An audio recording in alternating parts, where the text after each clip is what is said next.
السلام علیکم ورحمۃ اللہ وبرکاتہ۔ الحمدللہ رب العالمین والصلاة والسلام علی سید الانبیاء والمرسلین وعلی آلہ واصحابہ اجمعین ومن تبعہم باحسان الی یوم الدین، اما بعد۔ معزز ناظرین اور ناظرات، خواتین و حضرات، یہ پروگرام رمضان فیملی کوئز کے نام سے جو ہمارے بھائی انجینئر سید فیضان دانش صاحب اور ان کی ٹیم کی طرف سے چلایا جا رہا ہے، اور بڑا ہی مفید اور بڑا ہی اہم پروگرام ہے، اور جس میں فیملی کی تربیت اور فیملی کے اندر، گھر اور خاندان کے اندر دینی جذبہ کیسے پیدا کیا جائے، اس طریقے کے ٹاپکس اور موضوعات پر مختلف علماء کرام اور اسکالرز کی گفتگو آپ روزانہ سماعت کر رہے ہیں، اور پھر ان دروس اور ان لیکچرز کی روشنی میں جو کوئز ہو رہے ہیں اس میں بھی آپ الحمدللہ حصہ لے رہے ہیں۔ اسی سلسلے کی ایک کڑی میں آج آپ کے سامنے لے کر کے حاضر ہوا ہوں، اور میری آج گفتگو ہے جو اس کا موضوع ہے، اس کا ٹاپک ہے نبی کریم صلی اللہ علیہ وسلم کا انداز تربیت۔ ناظرین، ہم جانتے ہیں کہ اللہ کے پیارے رسول صلی اللہ علیہ وسلم ایک بہترین مربی بھی تھے۔ آپ کی جو تربیت کرنے کا انداز تھا وہ ظاہر ہے کہ دنیا کے لیے ایک آئیڈیل انداز تھا۔ اللہ تعالیٰ نے آپ کو ساری کائنات کے لیے آئیڈیل اور اسوہ قرار دیا ہے۔ لقد کان لکم فی رسول اللہ اسوۃ حسنہ۔ اللہ تعالیٰ نے فرمایا سورہ احزاب کے اندر کہ اللہ کے رسول صلی اللہ علیہ وسلم کی زندگی تمہارے لیے نمونہ ہے۔ تو وہ چیز اللہ کے رسول صلی اللہ علیہ وسلم کی زندگی کے تمام اسپیکٹس میں، تمام شعبوں میں ہمیں نظر آتی ہے۔ ہمیں اگر اپنے گھر کی، اپنے بچوں کی، اپنے گھر والوں کی تربیت کرنی ہے تو اس سلسلے میں بھی اللہ کے پیارے نبی صلی اللہ علیہ وسلم ہمارے لیے آئیڈیل ہے، نمونہ ہے، اور آپ کا انداز تربیت ہمارے لیے نمونہ ہے۔ اللہ کے نبی صلی اللہ علیہ وسلم کی جو بعثت کا مقصد تھا، آپ صلی اللہ علیہ وسلم جس مقصد کے لیے دنیا میں آئے تھے، ان مقاصد میں سے ایک اہم مقصد یہ بھی تھا کہ آپ لوگوں کا تزکیہ کرنے کے لیے، لوگوں کی تربیت کے لیے آپ دنیا میں تشریف لائے تھے۔ چنانچہ اللہ تعالیٰ نے سورہ آل عمران کی آیت نمبر 164 میں فرمایا کہ لقد من اللہ علی المؤمنین اذ بعث فیہم رسولا من انفسہم یتلو علیہم آیاتہ، کہ اللہ تبارک و تعالیٰ کا اہل ایمان پر بہت بڑا احسان اور کرم ہے کہ اس نے اپنے رسول کو ان کے درمیان بھیجا۔ یتلو علیہم آیاتہ، وہ رسول اللہ تعالیٰ کی آیتوں کو اللہ کے بندوں کو پڑھ کے سناتے ہیں۔ ویزکیہم، اور وہ لوگوں کا تزکیہ کرتے ہیں، لوگوں کے نفوس کی تطہیر کرتے ہیں، لوگوں کی تربیت کرتے ہیں، لوگوں کو گندے اخلاق اور گندی چیزوں سے پاک کرتے ہیں۔ اللہ کے رسول صلی اللہ علیہ وسلم کی بعثت کا ایک اہم مقصد یہ بھی تھا کہ آپ صلی اللہ علیہ وسلم لوگوں کے تزکیہ کے لیے، لوگوں کی تربیت کے لیے آپ دنیا میں مبعوث ہوئے تھے۔ چنانچہ اللہ تعالیٰ نے سورہ آل عمران کی آیت نمبر 164 میں فرمایا کہ لقد من اللہ علی المؤمنین اذ بعث فیہم رسولا من انفسہم یتلو علیہم آیاتہ ویزکیہم ویعلمہم الکتاب والحکمہ۔ اللہ تعالیٰ کا اہل ایمان پر بہت بڑا احسان اور کرم ہے کہ اس نے اپنے رسول کو ان کے درمیان بھیجا جو اللہ کی آیتوں کو پڑھ کے سناتے ہیں اور لوگوں کا تزکیہ کرتے ہیں، لوگوں کی تربیت کرتے ہیں۔ معزز ناظرین، اللہ کے نبی صلی اللہ علیہ وسلم ایک ایسے مربی تھے کہ آپ کے زیر تربیت جو لوگ تھے، آپ ان کے فائدے کے لیے، ان کے خیر کے لیے آپ دن رات کوشش کرتے تھے، آپ اپنی جان کو کھپاتے تھے انسانیت کی بھلائی کے لیے۔ اللہ تعالیٰ نے آپ کے بارے میں سورہ توبہ کی آیت نمبر 128 میں فرمایا کہ لقد جاءکم رسول من انفسکم عزیز علیہ ما عنتم، کہ اے مومنو، تمہارے پاس وہ رسول آئے ہیں کہ جو تمہارے ہی اندر سے ہیں، اور عزیز علیہ ما عنتم، تمہاری تکلیف اور تمہاری پریشانی اس نبی کے لیے بہت دشوار ہے۔ حریص علیکم، اور تمہیں خیر اور بھلائی پہنچانے کے وہ نبی اتنے طلبگار اور اتنے حریص ہیں کہ کسی طریقے سے تمہیں خیر پہنچ جائے اور تم شر سے بچ جاؤ۔ بالمؤمنین رؤوف الرحیم، اور وہ اہل ایمان کے لیے بڑے مہربان اور بڑے رحم والے ہیں۔ اللہ کے رسول صلی اللہ علیہ وسلم صرف ایک مربی اور لوگوں کی تربیت کرنے والے ہی نہیں تھے، بلکہ آپ کا مقصد تھا کہ لوگ اللہ تعالیٰ کے دین میں داخل ہو جائیں، صحیح راہ پر آ جائیں، جہنم سے بچ جائیں، جنت میں داخل ہو جائیں۔ چنانچہ متفق علیہ روایت ہے، صحیح بخاری کی 6483 اور صحیح مسلم کی 2284 نمبر کی حدیث ہے۔ اللہ کے پیارے نبی صلی اللہ علیہ وسلم فرماتے ہیں انما مثلی و مثل الناس کمثل رجل استوقد نارا، کہ میری مثال اور لوگوں کی مثال اس انسان کی طرح ہے جو آگ جلاتا ہے۔ فلما اضاءت ما حوله، اور جب وہ آگ جو ہے اپنے آس پاس کی چیزوں کو روشن کر دیتی ہے، جعل الفراش وهذه الدواب التي تقع في النار يقعن فيها، تو آگ میں پتنگے اور پروانے جانے لگتے ہیں، فجعل ينزعهن، اور وہ آدمی ان پتنگوں اور ان پروانوں کو بچانے کی کوشش کرتا ہے، ہٹانے کی کوشش کرتا ہے، ويغلبنه، لیکن وہ پتنگے اور وہ پروانے اس کے اوپر غالب آ جاتے ہیں اور آگ میں جا کر کے ہلاک ہو جاتے ہیں۔ اس کے بعد اللہ کے نبی فرماتے ہیں فَأَنَا آخِذٌ بِحُجَزِكُمْ عَنِ النَّارِ، میں تمہاری کمر پکڑ کے تم کو جہنم کی آگ سے بچانے کی کوشش کر رہا ہوں، وَهُمْ يَقْتَحِمُونَ فِيهَا، لیکن پھر بھی اللہ کے رسول صلی اللہ علیہ وسلم کو نہ ماننے والے اس آگ میں جا رہے ہیں، آپ کے اوپر ایمان نہ لا کر کے اپنے لیے جہنم کی آگ تیار کر رہے ہیں۔ معزز ناظرین، اللہ کے رسول صلی اللہ علیہ وسلم کی تربیت کے انداز کی اگر ہم بات کریں تو آپ کی تربیت کے انداز کی سب سے خاص بات یہ تھی کہ آپ صلی اللہ علیہ وسلم کے اندر بلا کی نرمی تھی، آپ کی تربیت میں سختی نہیں تھی، آپ کے مزاج میں سختی نہیں تھی، آپ کی زندگی اور آپ کا اخلاق نرمی سے عبارت تھا۔ چنانچہ اللہ تعالیٰ نے سورہ آل عمران کی آیت نمبر 159 میں فرمایا کہ فَبِمَا رَحْمَةٍ مِّنَ اللَّهِ لِنْتَ لَهُمْ، اے نبی اللہ تعالیٰ کی رحمت سے آپ لوگوں کے لیے نرم بنا دیے گئے، وَلَوْ كُنْتَ فَظًّا غَلِيظَ الْقَلْبِ لَانفَضُّوا مِنْ حَوْلِكَ، اگر آپ سخت دل ہوتے اور سخت مزاج ہوتے تو لوگ آپ کو چھوڑ کے چلے گئے ہوتے۔ یہ آپ کے حسن اخلاق اور آپ کی نرمی کا یہ نتیجہ تھا کہ صحابہ کرام اور تمام کے تمام آپ کے دشمن بھی آپ کی گرویدہ تھے اور آپ کے اوپر جان چھڑکتے تھے۔ اللہ کے رسول صلی اللہ علیہ وسلم کی نرمی اور آپ کے حسن اخلاق کا اندازہ اس سے لگائیں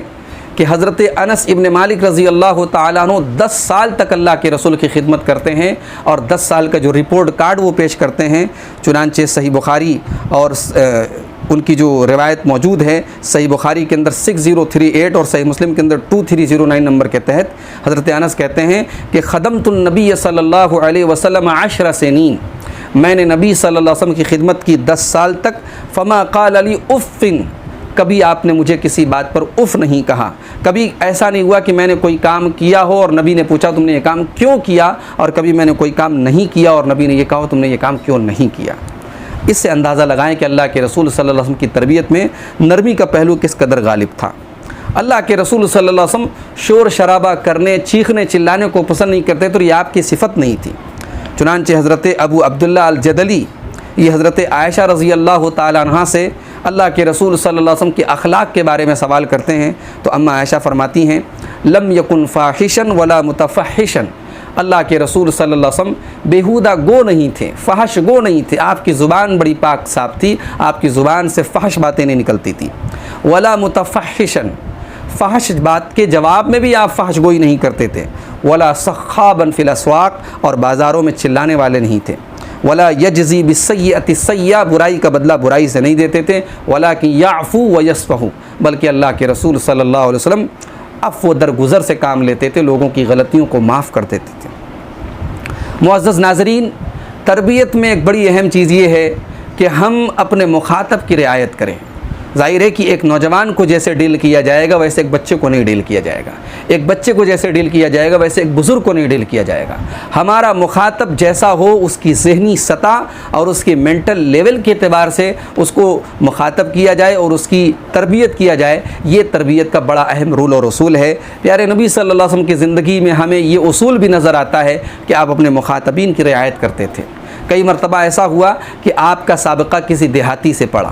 کسی ایسے انسان سے پڑھا جو علم سے نا آشنا ہے، جو تہذیب و تمدن سے نا آشنا ہے۔ ایسے لوگوں کو اللہ کے رسول صلی اللہ علیہ وسلم نے کیسے ڈیل کیا، آئیے ایک دو مثالیں دیکھتے ہیں۔ صحیح مسلم کی 285 نمبر کی حدیث ہے، حضرت انس رضی اللہ عنہ کہتے ہیں کہ بینما نحن فی المسجد مع رسول اللہ صلی اللہ علیہ وسلم، ہم لوگ اللہ کے رسول کے ساتھ مسجد میں بیٹھے ہوئے تھے، اتنے میں ایک اعرابی آیا، ایک دیہاتی آیا، فقام یبول فی المسجد، اور وہ کھڑا ہو کر کے مسجد میں پیشاب کرنے لگا۔ تو اللہ کے رسول صلی اللہ علیہ وسلم کے صحابہ نے کہا ماہ کیا کر رہے ہو، کیا کر رہے ہو، رکو۔ اللہ کے رسول صلی اللہ علیہ وسلم فرمایا کہ لا تزرموہ، اس کو پیشاب کرنے دو، اس کو چھیڑو مت، دعوہ، اسے چھوڑ دو۔ صحابہ نے اسے چھوڑ دیا، حتی بالا، یہاں تک کہ اس نے پیشاب کر لیا۔ پھر اللہ کے رسول صلی اللہ علیہ وسلم نے اس دیہاتی کو اپنے پاس بلایا اور اس سے کہا کہ ان هذه المساجد لا تصلح لشيء من هذا البول ولا القذر، آپ نے فرمایا کہ یہ مسجدیں ہیں، یہ پیشاب اور گندگی کرنے کے لیے نہیں ہیں۔ انما ہی لذکر اللہ عز وجل والصلاۃ وقراءۃ القرآن، یہ مسجد اللہ تعالیٰ کے ذکر کے لیے ہے، یہ نماز کے لیے، یہ قرآن کی تلاوت کے لیے ہے۔ اور اس کے بعد آپ نے صحابہ کو حکم دیا اور اس پیشاب کو صاف کر دیا گیا، وہ پانی بہا دیا گیا۔ اس حدیث سے آپ اندازہ لگائیں کہ اس دیہاتی کے ساتھ اللہ کے رسول صلی اللہ علیہ وسلم نے کس طریقے سے نرمی اور اخلاق کا مظاہرہ کیا، سختی نہیں کی، غصہ نہیں دکھایا، ناراضگی کا اظہار نہیں کیا، کتنی محبت اور پیار سے مسجد کے آداب اللہ کے رسول نے اس کو سکھا دیے۔ ایک اور واقعہ دیکھیں، حضرت معاویہ ابن حکم السلمی ایک صحابی ہیں، یہ بھی یعنی ابھی نئے نئے اسلام لائے تھے اور بہت سارے مسائل سے ان کو واقفیت نہیں تھی۔ یہ کہتے ہیں کہ میں اللہ کے رسول صلی اللہ علیہ وسلم کے ساتھ نماز پڑھ رہا تھا، اذ عطس رجل من القوم، اتنے میں نماز کے اندر ایک آدمی کو چھینک آ گئی۔ فقلت یرحمک اللہ، تو میں نے نماز ہی کے اندر اس کو چھینک کا جو جواب ہوتا ہے الحمدللہ کے جواب میں جو کہا جاتا ہے یرحمک اللہ، میں نے یرحمک اللہ کہہ دیا۔ فرمانی القوم بابصارہم، تو لوگ مجھے کنکھیوں سے دیکھنے لگے، گھورنے لگے۔ فقلت واثقل امیاہ، تو میں نے کہا کہ میری ماں مجھے گم کر دے، یہ عربی کا ایک محاورہ تھا، میری ماں مجھے گم کر دے۔ ما شأنکم تنظرون الی، کیا بات ہے تم لوگ مجھے گھور کیوں رہے ہو؟ نماز ہی کے اندر حضرت معاویہ ابن حکم یہ تمام بات کرنے لگے۔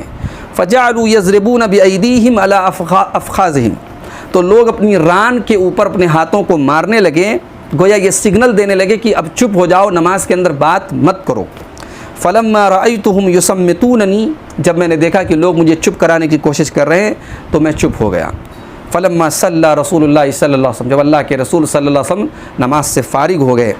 فبأبی ہوا و امی، تو میرے ماں باپ آپ کے اوپر قربان ہوں، ما رأیت معلما قبلہ، میں نے آپ کے پہلے اور آپ کے بعد احسن تعلیم منہ، آپ سے بہترین تعلیم دینے والا معلم نہیں دیکھا، آپ سے بہترین تربیت کرنے والا مربی نہیں دیکھا۔ فواللہ ما قہرنی ولا ضربنی ولا شتمنی، نہ تو آپ نے مجھے ڈانٹا، نہ آپ نے مجھے مارا، نہ آپ نے مجھے کوئی تکلیف پہنچائی، بس آپ نے اتنا فرمایا ان هذه الصلاة لا يصلح فيها شيء من کلام الناس، یہ نماز ہے اور نماز کے اندر عام بات چیت کرنا جائز نہیں ہے۔ انما هو التسبیح والتکبیر وقراءۃ القرآن، نماز کے اندر یا تو تسبیح ہوتی ہے یا تکبیر ہوتی ہے یا قرآن کی تلاوت ہوتی ہے۔ صحیح مسلم کی 537 نمبر کی حدیث ہے۔ تو ناظرین اس سے آپ اندازہ لگائیں کہ اس حضرت معاویہ ابن حکم کے ساتھ اللہ کے رسول صلی اللہ علیہ وسلم نے ایک لا علمی میں انہوں نے جو وہ حرکت کی نماز کے اندر، تو اللہ کے رسول صلی اللہ علیہ وسلم نے کس طریقے سے کتنی محبت اور اخلاق سے ان کو ٹریٹ کیا۔ اسی طریقے سے بہت سارے واقعات ایسے بھی ملتے ہیں کہ کوئی نوجوان صحابی ہیں یا نوجوان صحابہ کی جماعت ہے، اللہ کے رسول صلی اللہ علیہ وسلم کو ان کو کوئی بات سمجھانا ہے، کوئی تربیت کرنی ہے، تو آپ نے ان کے مزاج کی رعایت کی ہے، ان کی عمر کی رعایت کی ہے۔ آج ہمارے معاشرے میں، ہماری فیملیز میں جنریشن گیپ جس کو کہا جاتا ہے، بزرگوں اور بچوں کے بیچ میں جو مفاہمت نہیں ہوتی، بات چیت جو بند ہو جاتی ہے، یا بزرگوں کو بچوں کی بات سمجھ میں نہیں آتی، نوجوانوں کو بزرگوں کی بات سمجھ میں نہیں آتی، اس کی ایک بہت بڑی وجہ تربیت کے اس اصول سے لاپرواہی ہے کہ ہم اپنے مخاطب کی ذہنی سطح کی اور اس کی عمر کی رعایت نہیں کرتے۔ ایک اور مثال دیکھیں، یہ مسند احمد کی روایت ہے، 22,211 نمبر کی روایت ہے، صحیح روایت ہے۔ اللہ کے رسول صلی اللہ علیہ وسلم کے پاس ایک نوجوان آیا اور اس نے آ کر کے صحابہ کرام کے مجمع میں کھڑے ہو کر کے کہا اذن لی بالزنا، اے اللہ کے رسول مجھے زنا کی اجازت دے دیجیے۔ لوگ اس کو ڈانٹنے لگے اور کہنے لگے ماہ چپ چپ، یعنی لوگ اس کو کہنے لگے بھئی تم یہ کیا بات کر رہے ہو، اللہ کے رسول سے آ کر کے تم زنا کی اجازت مانگ رہے ہو۔ بہرحال وہ نوجوان قریب، اللہ کے رسول نے کہا کہ ادنو، قریب آؤ۔ اس نوجوان کو آپ نے اپنے قریب بلایا،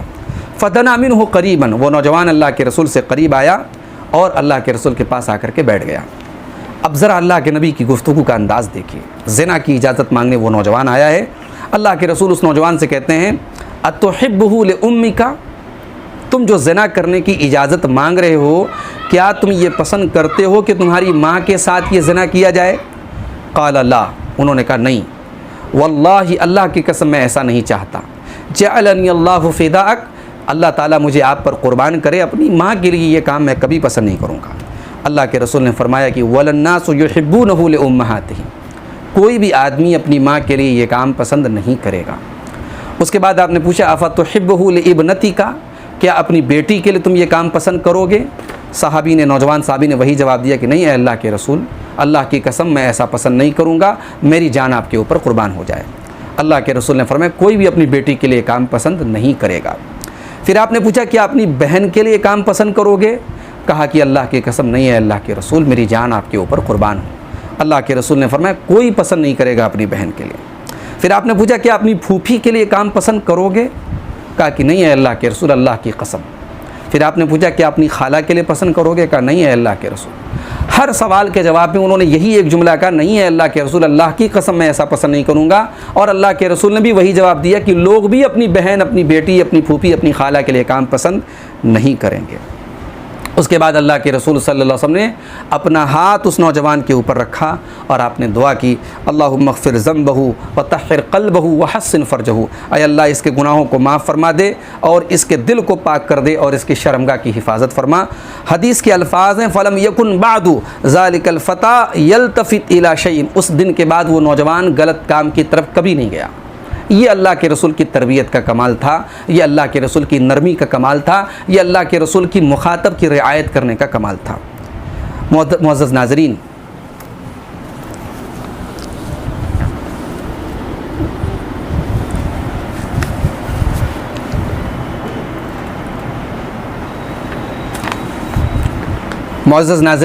اب آئیے اس سلسلے کو اور آگے بڑھاتے ہیں۔ گھر والوں کی دینی تربیت کرنا، گھر والوں کے اندر دین کی سمجھ پیدا کرنا، دینی اسلامی اخلاق سے ان کو آراستہ کرنا، ظاہر ہے کہ یہ بھی تربیت، اسلامی تربیت کا ایک بڑا اہم حصہ ہے۔ پیارے رسول صلی اللہ علیہ وسلم کی زندگی میں ہمیں یہ چیز ملتی ہے کہ آپ اپنے زیر تربیت لوگوں کو دینی تربیت ان کی کرتے تھے، ان کو ایمان و اخلاق کی باتیں بتاتے تھے، ان کو دینی شعور ان کے اندر پیدا کرتے تھے۔ اس کی 2-4 مثالیں میں چاہتا ہوں آپ کے سامنے پیش کرتا ہوں۔ حضرت ابو ہریرہ رضی اللہ عنہ روایت کرتے ہیں، یہ صحیح بخاری کی 1491 اور صحیح مسلم کی 106 نمبر کی متفق علیہ روایت ہے۔ کہتے ہیں کہ اخذ الحسن بن علی تمرۃ من تمر الصدقہ، حضرت حسن رضی اللہ تعالیٰ عنہ اللہ کے رسول کے نواسے ہیں اور بمشکل ان کی عمر اس وقت 4-5 سال کی تھی۔ انہوں نے غلطی سے صدقہ کی آئی ہوئی کھجوروں کو اٹھا لیا، فجعلها فی فیہ، اور اس کو اٹھا کر کے اپنے منہ میں ڈال لیا۔ فقال النبی صلی اللہ علیہ وسلم، اللہ کے رسول صلی اللہ علیہ وسلم فرمایا، ککھن ککھن، اس کو تھوک دو، اس کو تھوک دو، نکال دو اپنے منہ سے۔ لیطرحھا، اللہ کے رسول نے ککھن ککھن کیوں کہا؟ تاکہ حضرت حسن رضی اللہ تعالیٰ عنہ اس کو پھینک دیں۔ پھر آپ نے فرمایا، اما شعرت انا لا ناکل الصدقہ، کیا تم نہیں جانتے کہ ہم صدقہ نہیں کھاتے؟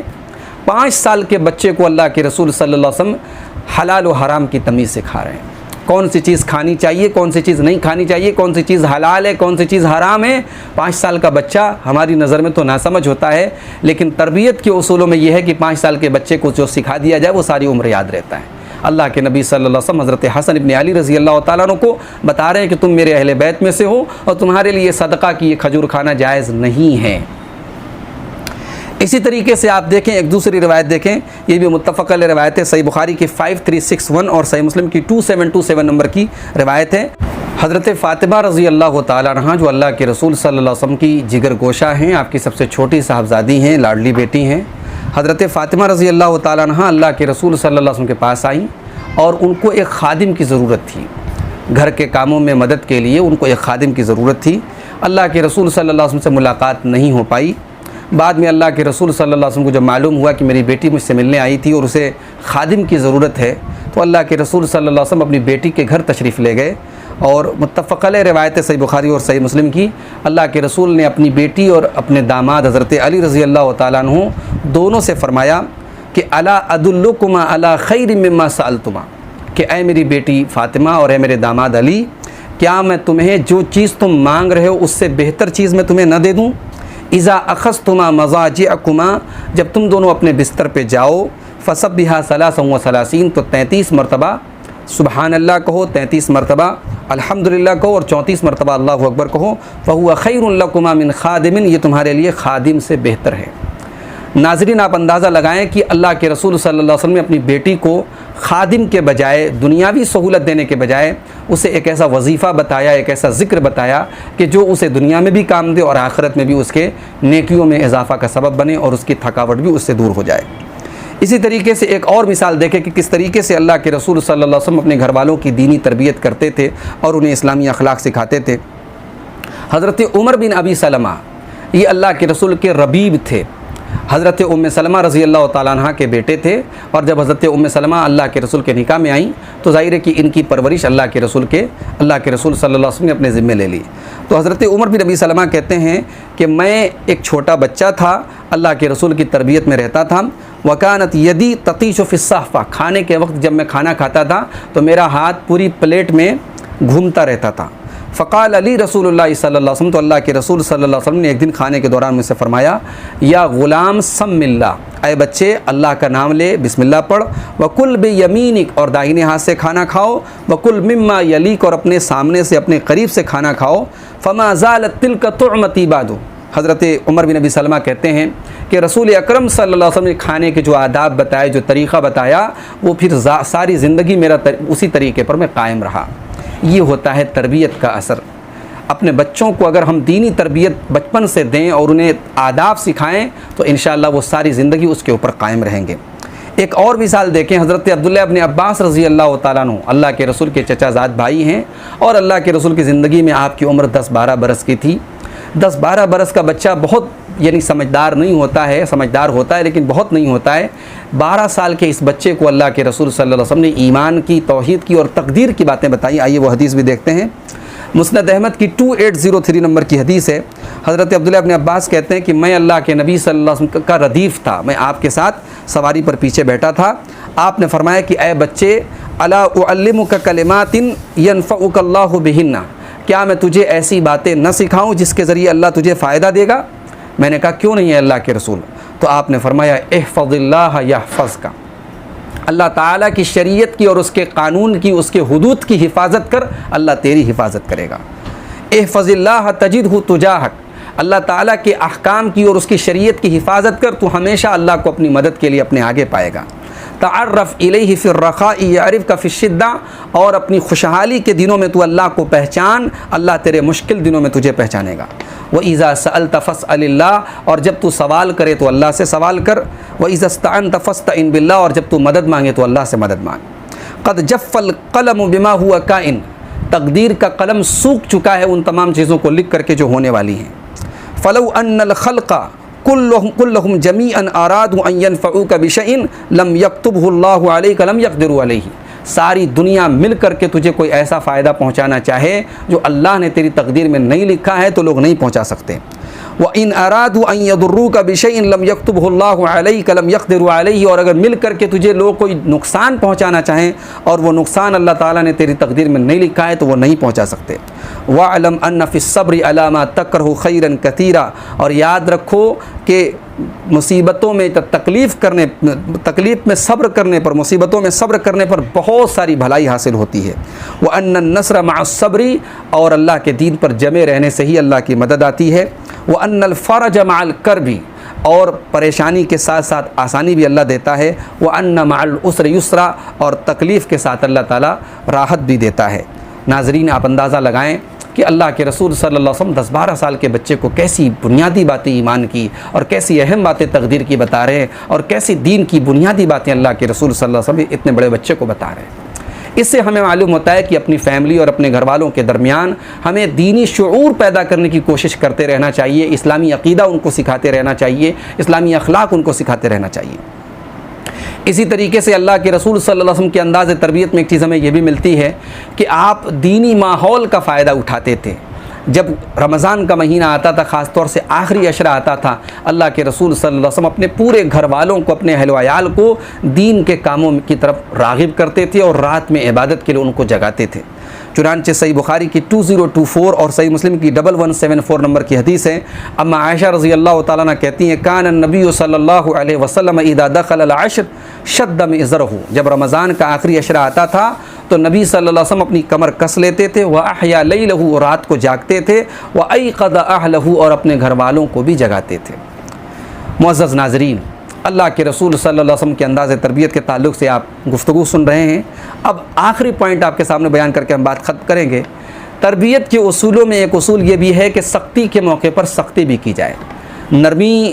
بہتر ہے، نرمی برتی جائے، لیکن جہاں سختی کی ضرورت ہو وہاں سختی کی جائے۔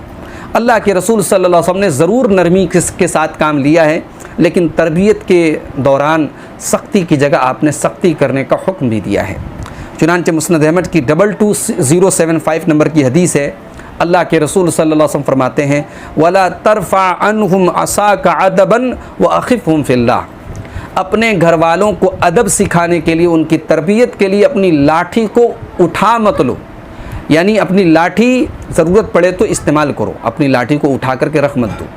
یعنی اگر ضرورت پڑے تربیت کے لیے تو عصا اور لاٹھی کا استعمال کرو، وَأَخِفْهُمْ فِي اللَّهِ، اور اپنے گھر والوں کے اندر اللہ تعالیٰ کا خوف پیدا کرو۔